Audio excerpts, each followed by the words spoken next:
ના ક્યાં આમ જો તો આ એવી હાથીમાં જ બેસી ગયો ભાંગી જશે કોરામાં દાબી મિત્રો અને કેમ થાય હવે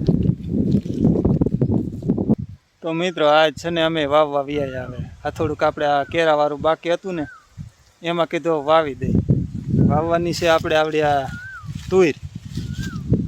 વરસાદ થાય તો થાય નકર પછી હે ને હવે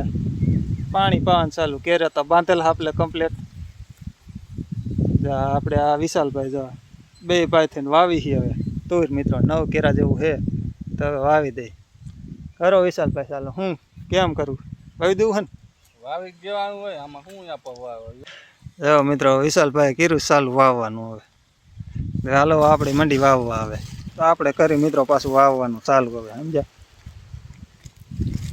બબે દાણા આમ બેહાર દેવી છે આ પારા બાંધેલા હે ને કપલેટ છે આમ આડા ગારવા પડે એવું નથી એટલે બબે બેહાર દેવી એટલા સેટા પાછા કાંક ઉગે ને પછી ખાલા પડશે એ પછી બૂરવાના આપણે મિત્રો વિશાલભાઈ મરજી મોરી જ ન હોય શું કહે વિશાલભાઈ કેમ ના કેમ પરસેવો વરી ગયો તે વળી જાય ને બે હવે જે ઠાકી રહીશ પાછો અમારે વિશાલભાઈ નો મિત્રો બહુ શોખ આવવાનો કેટલા સાહે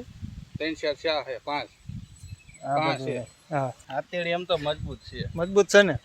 છે એમ તો આપણે બનાવેલી છે એવું છે હા આપણે નહીં બાપુ એ તો આમ સેટો વાટે ને કે અને વરસાદ નહીં થાય તો ખાલી શું કરવાનું ઉપાય દેવાનું ને પછી કોઈ પાઈ દેવાનું બીજું શું હોય ને બીજોરી આવડો કેરો એ મેં વાયો હોય એ કેવો કુગે હવે શું ખબર હવે વાવી સી હવે આ વિશાલભાઈ તો મિત્રો હને હવે વાવી દીધું છે શું કે વિશાલભાઈ ઉગી જશે હવે ઉગી જાય ને હવે તો બસ ન ઉગે તો પાછું વાવી દઈશું કા એમાં શું ને મહેનત કરીને વાવ્યું તો ઉગી જાય ને હવે વરસાદ નહીં આવે જો વાય વરસાદ આમ ખુલ્લો છે હવે હા વાહે મિત્રો વાદળા થયા છે હવે તો આવે ને હમણાં ફરફરી વાવ્યું તું હવે પાછો કેમ પાછા રેવાસ મારે કે ન મારે સી ખબર હવે હા અને પાછું વાવી દઈશું એમાં હું ને દાણા જય માતા